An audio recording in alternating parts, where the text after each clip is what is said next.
Ben ritrovati al meteo. Prosegue un tempo molto instabile sulle nostre regioni, ma vediamo il dettaglio di martedì 6 novembre. Sul Veneto il tempo risulterà molto perturbato a causa di una perturbazione atlantica. Ecco dunque che sulla nostra regione avremo piogge e temporali frequenti possibili un po' su tutte le province, alternati a qualche schiarita. Più asciutto in genere il Veronese e il Rodigino. Temperature minime tra 11 e 15 gradi. Valori massimi compresi invece tra 14 e 20 gradi circa. Diamo ora uno sguardo al Friuli Venezia Giulia. La situazione sarà molto simile, anche la nostra regione sarà infatti alle prese con un nuovo fronte perturbato che porterà precipitazioni temporalesche a carattere sparso, alternate a pause più asciutte e anche soleggiate.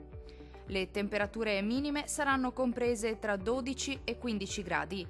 Le massime invece oscilleranno tra i 16 e i 19 gradi. Vediamo infine la situazione del Trentino Alto Adige. Non cambia di molto la previsione, la nostra regione continuerà ad essere colpita da un'intensa ondata di maltempo, con piogge frequenti un po' su tutto il territorio, anche di moderata intensità, specie durante le ore notturne. Temperature minime tra 9 e 11 gradi. Massime oscillanti invece tra 12 e 16 gradi circa. Dal meteo di Antenna 3 per ora è tutto. Arrivederci al prossimo aggiornamento.